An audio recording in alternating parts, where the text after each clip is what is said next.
So these are the things regarding the gas, कि gas में किस तरह से हम आइडियल गैस इक्वेशन लिख सकते हैं, उसके यूनिवर्सल कांस्टेंट को डिफाइन करके उसकी वैल्यू निकाल सकते हैं, और काइनेटिक थ्योरी ऑफ गैस से रूट मीन स्क्वायर वेलोसिटी निकाल सकते हैं, और रूट मीन स्क्वायर वेलोसिटी के आधार पर ऑक्सीजन और उसके साथ बहुत सारे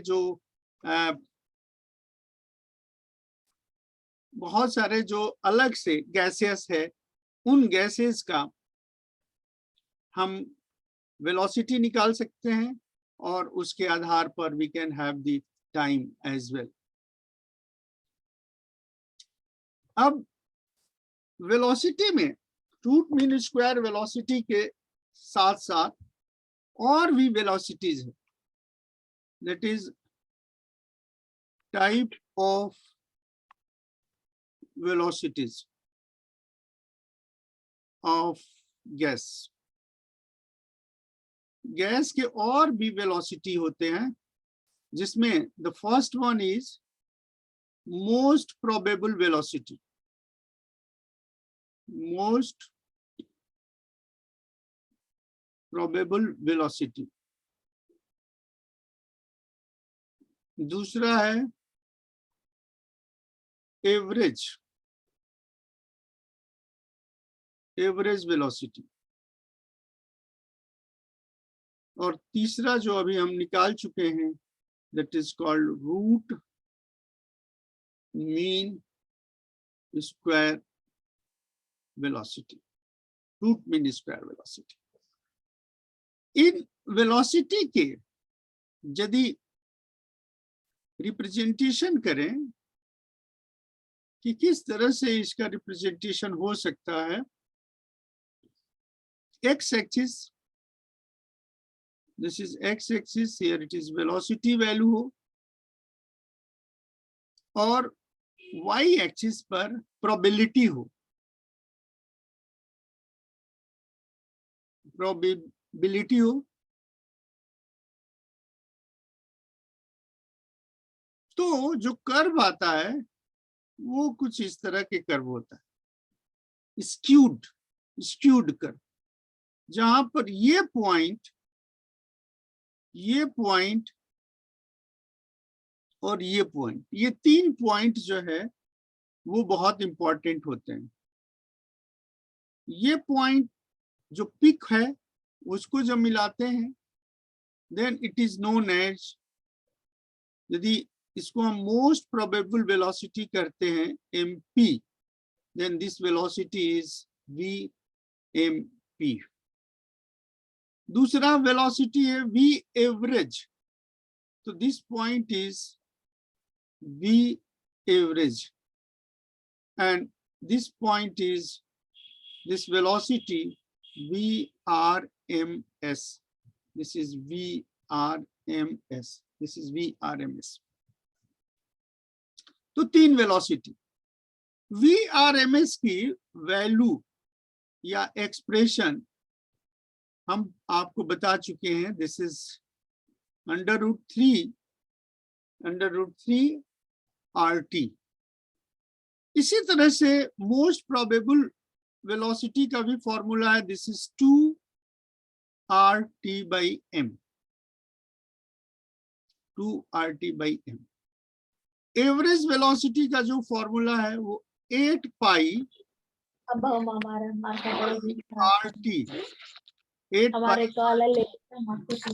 ये जो है ये ना एक ही दोनों भी कलर टी शर्ट खरीद के पहन के जाओ।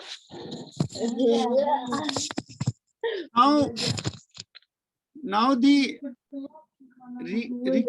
sequence of velocities,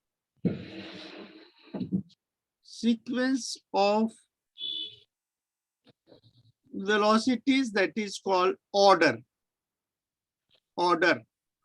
क्या है ना, ये ऑब्जेक्टिव क्वेश्चन में बहुत पूछा जाता है कि what is the order of different velocities. तो आप यदि इसको हम एक्स एक्सिस से इंटरसेक्ट करा दें, तो दिस पॉइंट है ना, ये पॉइंट मान लीजिए 1 है, ये 2 है और ये 3 है ना, ये पॉइंट। या आप यदि इसको क्रम में लिखिए, कौन से क्रम में, जो क्रम हमने यहाँ दिया है, दिस इज 1 रासायनिक समीकरण किसे 2 कहते हैं दीदी? 3, 1 2 3. So in आठ। this case, the velocity v most probable velocity, रोक देगा करा that is velocity average, is less than velocity VRMS. कितने लोगों को नुकसान होगा पता है? Please mute your mic. Meet वाला तो नहीं लिखूं। Please mute your mic.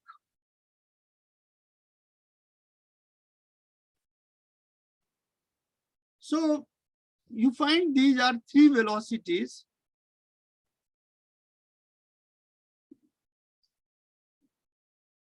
These velocity are the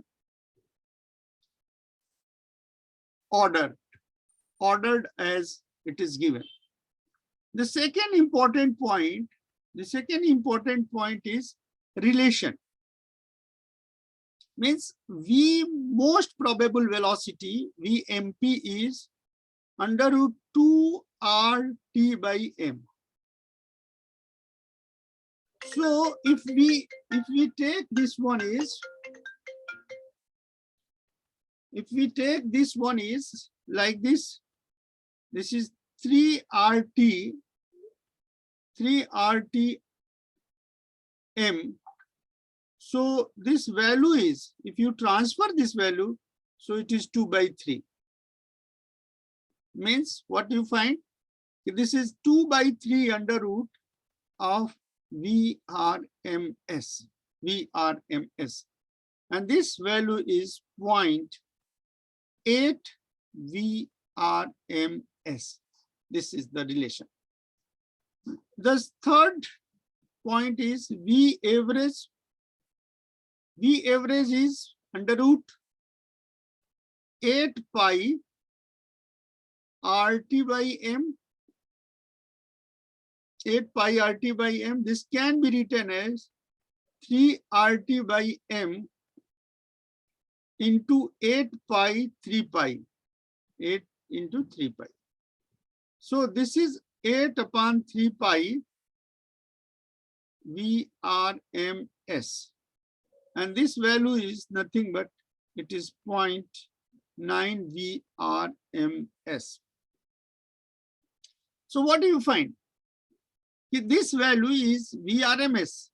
The third point is, if it is VRMS, then this value is 0.9 VRMS, and this value is 0.8 VRMS. तो ये जो 3 relations हुए, ये 3 relations के आधार पर ऑब्जेक्टिव क्वेश्चंस आपके बनते हैं। तो वेलोसिटी का ये पार्ट हो गया।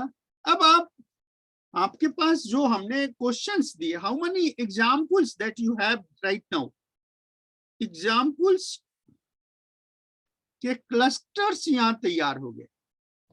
कितने एग्जांपल के क्लस्टर हो गए? Oxygen, O2, H2, N2, CO, CO2 और CH4। 1 2 3 4 5 6 6 गैसेस के कितने वेलोसिटी निकाल सकते हैं? 6 VRMS हो सकता है, 6 मोस्ट प्रोबेबल हो सकता है, और 6 जो है V एवरेज हो सकता है। So there are 18 questions. यहाँ पर 18 क्वेश्चंस आपके डिस्कशन में आ गए। तो this part is very important, or I hope that you will prepare all 18 questions for this one is. Hello. Yes sir, namaskar sir.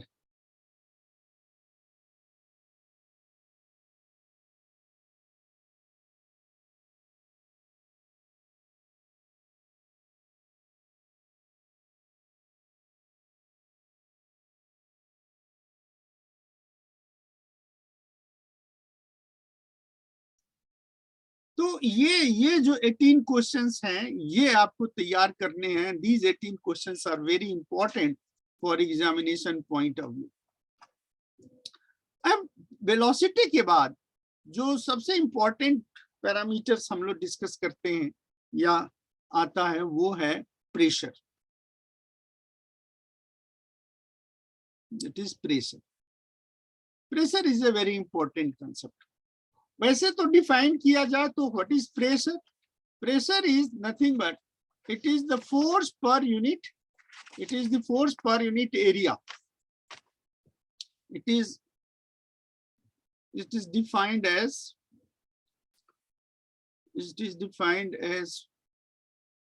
force per unit area.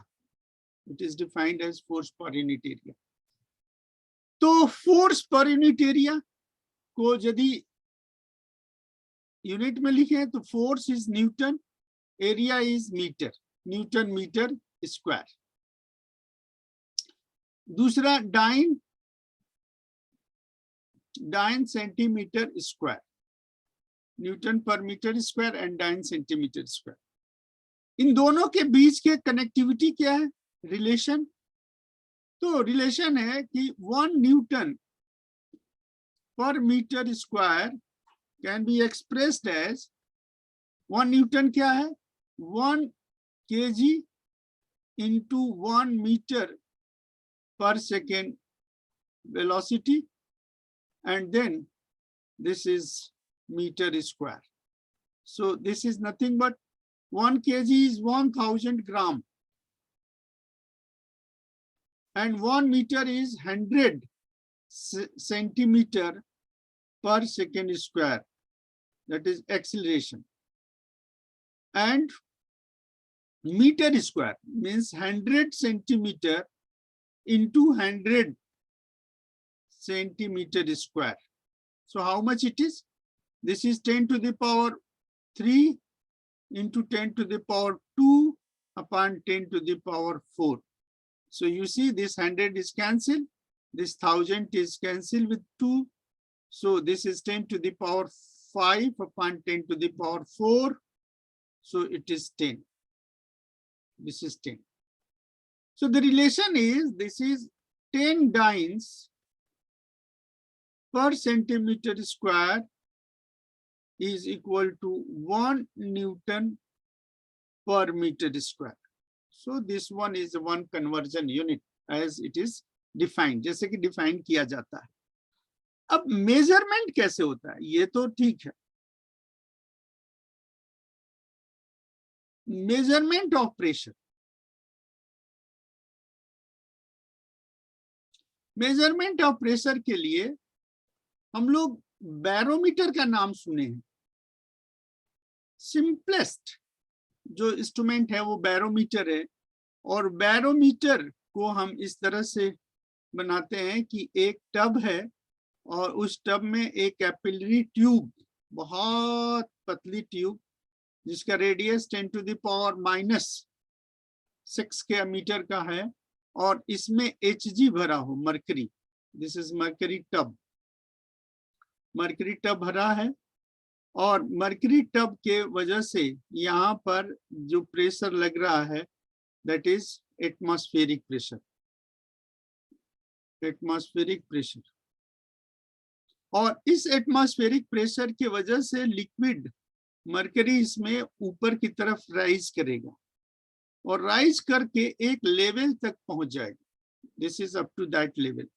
और इसकी जो height होगी h, that is 76 centimetre of Hg. तो barometer से जो major करते हैं उसमें यदि स्टैंडर्ड होता है कि 1 एटमॉस्फेयर कितना होगा? डायरेक्ट मेजर करके कहते हैं 76 centimetre of Hg. 76 centimetre of Hg. तो बैरोमीटर के एक्सपेरिमेंट से ये बात आ जाती है. अब 76 सेंटीमीटर को हम प्रेशर के यूनिट में कन्वर्ट करें, जैसे डाइन पर सेंटीमीटर में कन्वर्ट करना है. तो प्रेशर का जो फॉर्मुलेशन यहां से हो जाता है, force per unit area, that is F by A. तो F बाई ए में फोर्स क्या है, M into G, mass into G acceleration due to gravity of this air. Mass के लिए डेंसिटी H डी जी, इसको convert कर देते हैं एरिया कैंसिल करके वॉल्यूम से। तो H डी जी में H इज 76 सेंटीमीटर और मर्करी की डेंसिटी 13.6 ग्राम पर सीसी और acceleration due to gravity 980 centimetre per second square. तो ये जो वैल्यू हो गया, this is 1.013 into 10 to the power 6 dyne per centimetre square. Unit क्या है, सीजीएस सिस्टम में 1 एटमॉस्फेयर। यदि इसको हम एमकेएस सिस्टम में कन्वर्ट करना चाहें, दिस एमकेएस सिस्टम, तो एमकेएस सिस्टम और सीजीएस सिस्टम में रिलेशन स्टैब्लिश हो गया है।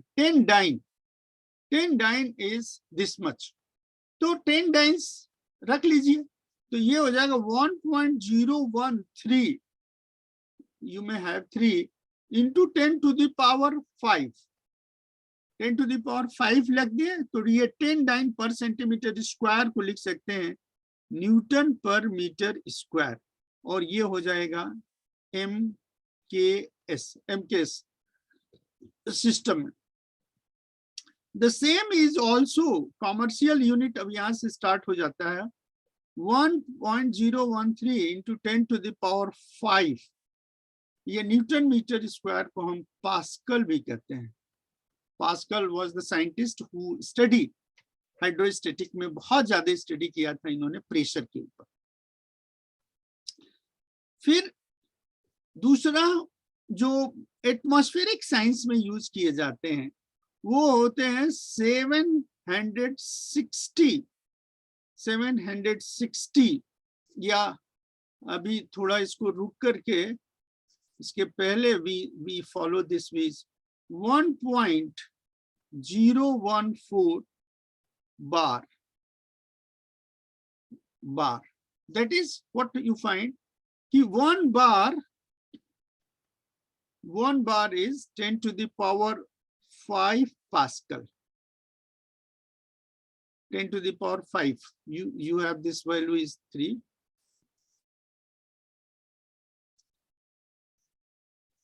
This value is 3 bar. और यहीं पर the same is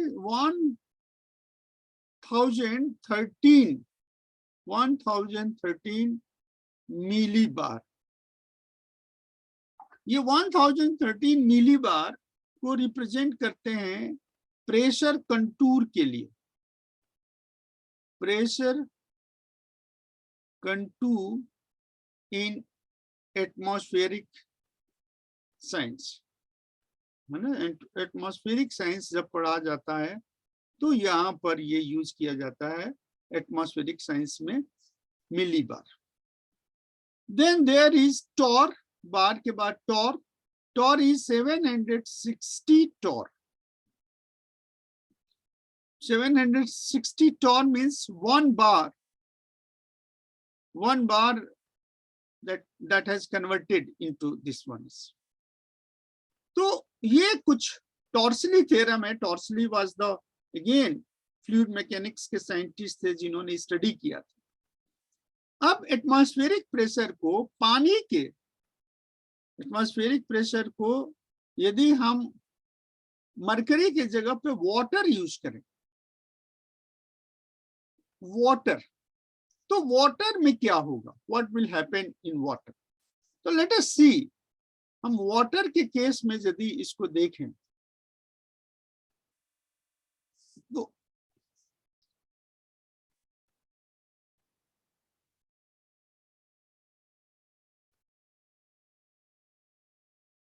atmospheric pressure in terms of water, in terms of water.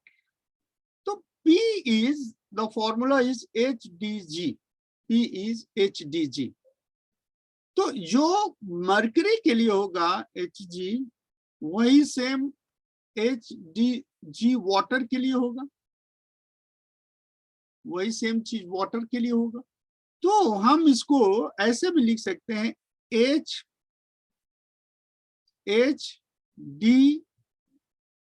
D of Hg, H of Hg, and this acceleration due to gravity, और ये होगा HW DW into G, तो G cancel, acceleration due to gravity cancel. So D of W को यदि हमें निकालना है तो हम क्या करेंगे, यहाँ पर H of Hg into D of Hg divided by D of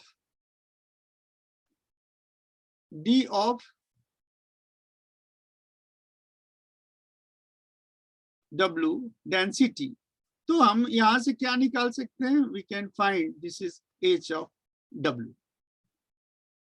तो जो वैल्यूज है, कांस्टेंट वैल्यूज है, एटमॉस्फेयर में बैरोमीटर से 76 सेंटीमीटर मिला, density 13.6 gram per CC mercury का, और density of water is 1 gram per CC, 1 gram per CC.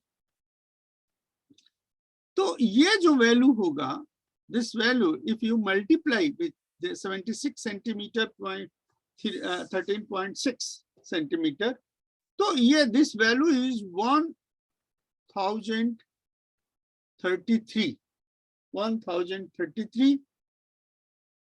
that is approximately 10.3 meter, approximately 10.3 metre. ये सेंटीमीटर है, सो 100, सॉरी,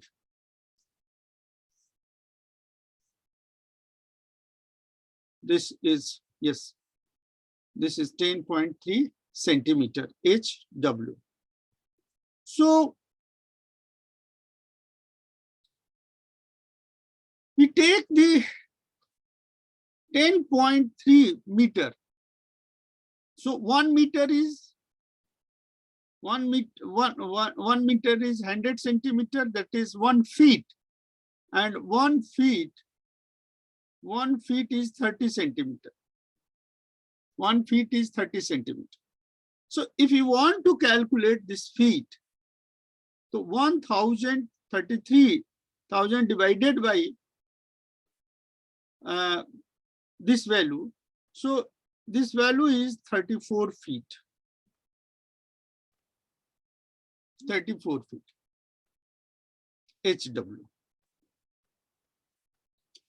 तो एटमॉस्फेरिक प्रेशर को मेजर करने में वाटर के संदर्भ में यदि हम बात करें तो एमके सिस्टम में 10.3 और या 34 दोनों यूनिट बहुत ही इंपॉर्टेंट है।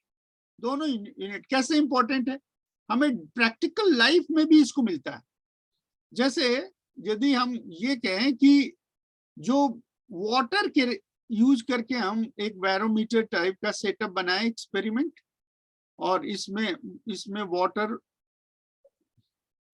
वाटर टब डाल दें H2O, पहले वाले में मरकरी डाले थे, अब H2O, तो ये हाइट जो है ये लगभग 10.3 मीटर, 10.3 मीटर, मतलब आप देखिए कि करीब 10-12 फीट का एक छत होता है। एक छत का जो फ्लोरिंग होता है वो 10-12 फीट का होता है। तो 10.3 मीटर का मतलब 3 फ्लोर बिल्डिंग बने, तो 3 फ्लोर की बिल्डिंग हाइट पर ट्यूब लगा करके और तब मेजर किया जाए, तब एटमॉस्फेरिक प्रेशर मेजर हो सकता है। तो ये तो हो गया, जो इंपॉर्टेंस है वो अर्थ सरफेस के ऊपर, अर्थ सरफेस के ये ऊपर का हो गया अपसाइड, अर्थ सरफेस के डाउन साइड का क्या है?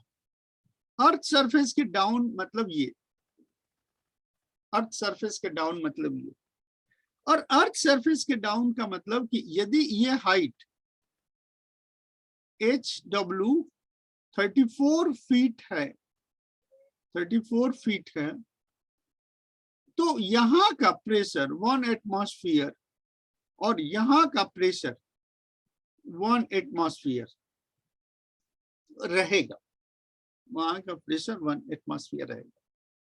तो इसका इंपॉर्टेंस ये है कि यदि 34 फीट पर वाटर हो ग्राउंड ड्रिलिंग में, ग्राउंड ड्रिलिंग का मतलब हो गया कि वाटर पंप के लिए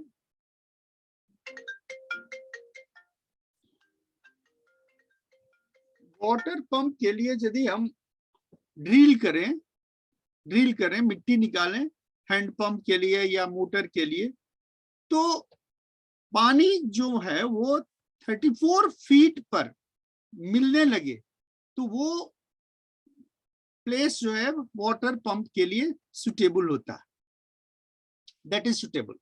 तो एक टेस्टिंग है, टेस्टिंग ऑफ ग्राउंड वाटर, इसको टेस्टिंग ऑफ ग्राउंड वाटर के रूप में भी मानते हैं, है ना, पंप वगैरह का यूज करके टेस्टिंग ऑफ ग्राउंड वाटर।